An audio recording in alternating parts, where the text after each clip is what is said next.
on the campaign trail with Nara Lokesh here in Mangalagiri, which is where he's contesting from. Namaskaram, Nara Lokesh. First of all, I've been trying to catch you here, and I know you've been campaigning across Andhra, which has been a struggle for me to reach you. What's it looking like, honestly, on ground when you've been campaigning with the very last leg now? No, it's going to be a virtual sweep. People of Andhra Pradesh are very clear. They don't want Psycho Jagan as the Chief Minister.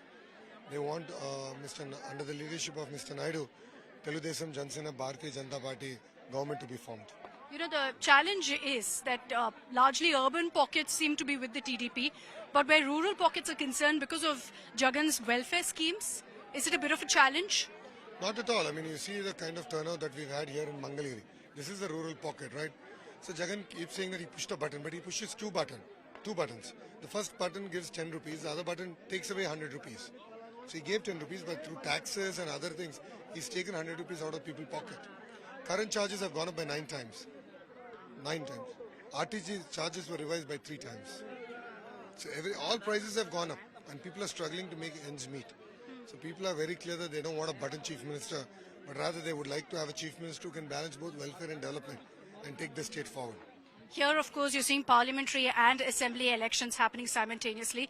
There's a bit of a question mark on where you really stand with your allies on the issue of Muslim reservation. You know, Jagan has said very clearly it's going to stay. Mr. Naidu on the manifesto launch day said it's going to stay. The BJP in every single rally says, no way, we're going to let it happen. So what does the TDP stand here? Our stand is quite clear that the reservation will stay in the state of Andhra Pradesh. And how will it work with the BJP then? We made it clear from day one. As far as Andhra Pradesh is concerned, we are committed to delivering on the minority reservation. So it's a laid down condition with the BJP? It's an understanding. It's an understanding. Let's talk about Mangalagiri now. This is, of course, a huge challenge for the TDP overall in Andhra Pradesh, but also a challenge for you personally in Mangalagiri. Do you see it in that way? That you kind of need to avenge what happened in 2019? See, Mangalagiri is a very tough constituency for Telugudesam Party. Since our inception, we only won it twice. And this was in 82 and 85. After that, we didn't win this constituency. So I chose a tough constituency. Consciously, I know that Mangalagiri is a tough constituency for Telugudesam Party. Being a third generation politician, I didn't want to go to the safe seats.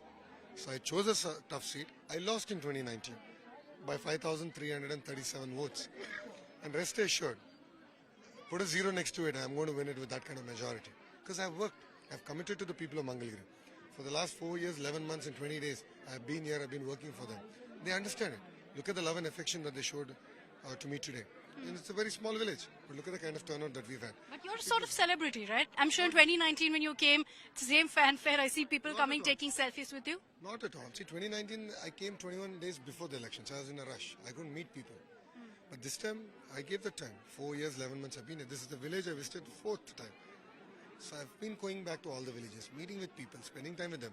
And yes, everyone would like to take a photo with me. And I do spend time taking photos with everyone. Your campaigns are a bit unique though. I mean, I've visited a lot of campaigns in the last few days. Very few leaders are actually with the people, asking them to tell their issues. You're noting it down also in a piece of paper. Did you consciously decide that this is how you want to interact with the people during your sabas? See, Mangalagiri doesn't need Lokesh to be introduced, right? I mean, they know who I am because I've been here. And I didn't want to come here with a lot of fanfare. If you look at it, it's been a very relatively quiet. Right, it's been very understated. Everyone's sitting, very calm. It's like having a conversation, and that's how I believe political rally should be. And that's what I've enjoyed in Mangalagiri. And we've been doing this. This is my 62nd sabha that I'm doing like this. For you also, yes, there's a lot at stake in Mangalagiri, but is this also for taking forward your father's rich legacy in politics? So does that put considerable pressure on you? I see it more as a responsibility and not a pressure. Being a third generation politician, I enjoy the fact that people have certain aspirations, and it's very important that we need to fulfill those aspirations. And Telugudesam Party has always stood for the welfare of Telugu people.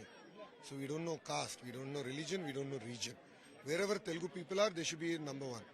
And that's how Anna NTR worked, that's how Mr. Naidu worked, and that's how we'll take that legacy forward as a party. But are you looking to kind of carve your own path as a politician, or just follow in your father's footsteps, kind of accomplish what he has? See, every leader has his own traits. If you look at it, I did a 3,132 kilometer Padayatra. I visited close to 100 of the 175 assembly constituencies. I would have covered much more, but unfortunate arrest of Mr. Naidu shortened my Padayatra because I had to fight the legal battle that 2 months.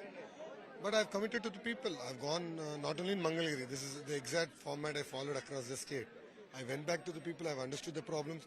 From the problems, we carved out the manifesto. And that manifesto is close to people's heart today. What was that like when your father was behind bars for 50 plus days?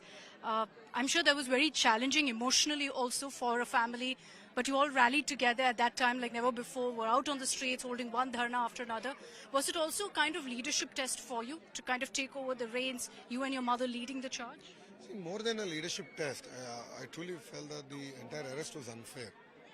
If you look at the entire case, they said it's a 3,000 crore scam. Then they brought it down to 270 crore scam. And now 27 crore scam.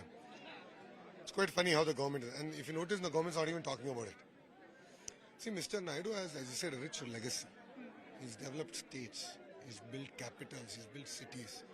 He's always thought about people.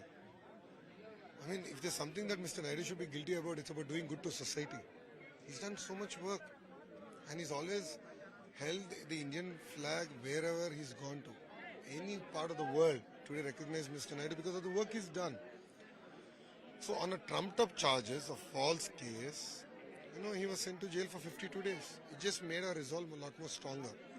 And coming to my mother never campaigned. She was never part of the political discourse. And it's because of the injustice being done to Mr. Naidu, we felt that it's our responsibility to come out and talk about it. Otherwise, the ruling party is just sending one lie after the lie after the lie and making it a reality. And that's exactly what we didn't want it to happen. See, if you look at corrupt people being arrested, every day one corruption comes out. But when Mr. Naidu was arrested, his good work came out. And that's a testimony to the work that Mr. Naidu has done for India. My final question to you. What is the tally you'll give the TDP in Assembly and in Parliament? The Alliance, we are hoping to win 160 out of 175 Assembly seats and 23 out of 25 MP seats.